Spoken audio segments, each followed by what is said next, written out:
Assalamualaikum warahmatullahi wabarakatuh. Selamat siang Ibu Dr. Anda Hajah Suhartiningsih MPD.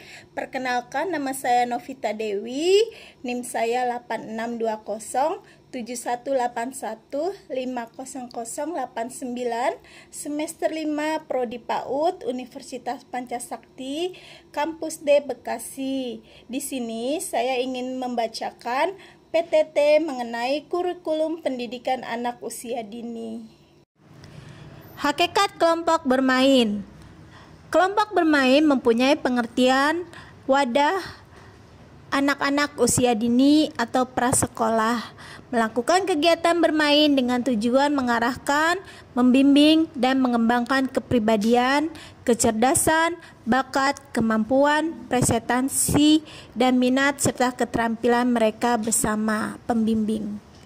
Belajarnya dengan tujuan untuk diarahkan pada pemahaman terhadap suatu yang diingin dimengerti oleh anak.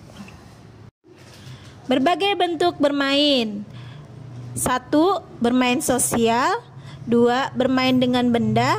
3. Bermain sosio atau dramatik. Pengertian kelompok bermain dan TPA. A. Kelompok bermain.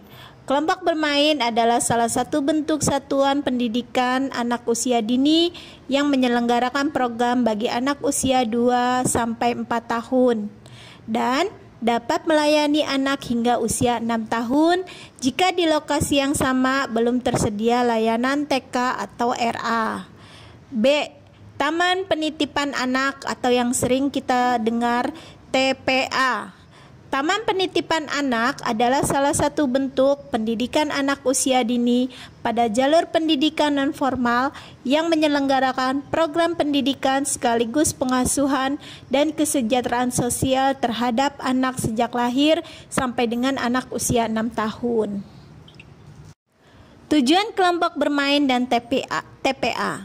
A. Kelompok bermain bertujuan untuk membangun landasan bagi perkembangan potensi peserta didik agar menjadi manusia beriman dan bertakwa kepada Tuhan Yang Maha Esa, berakhlak mulia, sehat, berilmu, cakap, kreatif, inovatif, mandiri, percaya diri, menjadi warga negara yang demokrasi dan cinta tanah air, serta bertanggung jawab dan optimiskan semua potensi anak meliputi aspek nilai agama dan moral, fisik motorik, kognitif, bahasa, dan sosial emosional.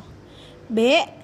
Taman penitipan anak. 1. Tujuan layanan program TPA atau tempat penitipan anak adalah memberikan layanan kepada anak usia 0-6 tahun yang terpaksa ditinggal orang tuanya karena pekerjaan atau halangan lainnya. 2. Memberikan layanan yang terkait dengan pemenuhan hak-hak anak untuk tumbuh dan berkembang, mendapatkan perlindungan dan kasih sayang, serta hak untuk berpartisipasi dalam lingkungan sosialnya. Tujuan penyusunan untuk petunjuk teknik penilaian TPA adalah untuk memberikan informasi kepada masyarakat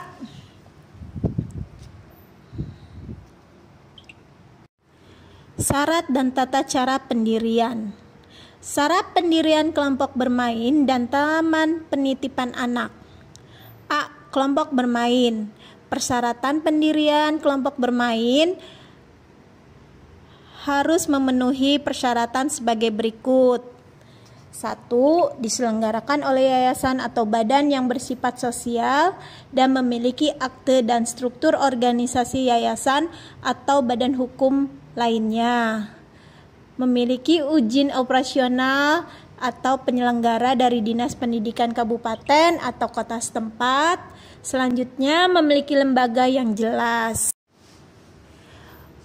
Untuk syarat taman penitipan anak, 1. Harus memiliki nama lembaga. 2. Memiliki organisasi pelaksana atau struktur organisasi.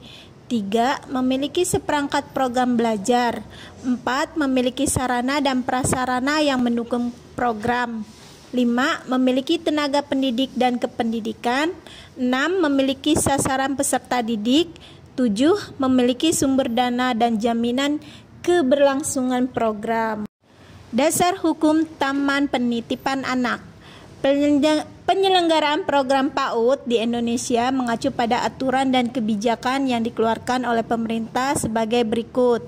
Undang-Undang 1945 Nomor 4 Tahun 1974 mengenai kesejahteraan anak. Menurut Undang-Undang Nomor 23 Tahun 2002 mengenai perlindungan anak, Undang-Undang Nomor 20 Tahun 2003 mengenai Sistem Pendidikan Nasional, Peraturan Pemerintah Nomor 19 Tahun 2005 mengenai Standar Pendidikan Nasional, Peraturan Presiden RI Nomor 7 Tahun 2005, Keputusan Menteri Pendidikan Nasional Nomor 13 Tahun 2005, Peraturan Menteri Pendidikan Nasional Republik Indonesia Nomor 58 Tahun 2009 tentang standar PAUD. Pengertian pembelajaran. Pembelajaran adalah proses kerjasama antara guru dan siswa dalam memanfaatkan segala potensi, dalam maupun luar, sebagai upaya mencapai tujuan belajar tertentu. Menurut Ahmad tahun 2004, halaman 67. Mendefinisikan perencanaan secara sederhana, yaitu pemikiran sebelum pelaksanaan tugas. Dari dua pengertian tersebut dapat kita simpulkan, perencanaan pembelajaran adalah proses pengambilan keputusan hasil berpikir secara rasional tentang sasaran dan tujuan tertentu dengan memanfaatkan segala potensi dan sumber daya yang ada. Perencanaan pembelajaran anak usia dini. Pembelajaran anak usia dini pada hakikatnya adalah pengembangan kurikulum secara konkret berupa seperangkat rencana yang berisi sejumlah pengalaman belajar melalui bermain yang diberikan pada anak usia dini berdasarkan potensi dan tugas perkembangan yang harus dikuasainya dalam rangka pencapaian kompetensi yang dimiliki oleh anak. Adapun dalam menyusun perencanaan pembelajaran harus berdasarkan prinsip-prinsip sebagai berikut. 1. Sesuai dengan tahap perkembangan anak. Rencana pembelajaran disusun untuk memberikan panduan dalam menyiapkan kegiatan pembelajaran yang sesuai dengan kemampuan anak. Dengan kata lain, penyusunan perencanaan pembelajaran harus disesuaikan dengan tahap perkembangan anak. Model pembelajaran anak usia dini. Model pembelajaran anak usia dini dapat bermacam-macam, misalnya dengan model pembelajaran kelompok, model pembelajaran sudut, model pembelajaran area, dan model pembelajaran sentra. Demikianlah PPT saya mengenai kurikulum pendidikan anak usia dini.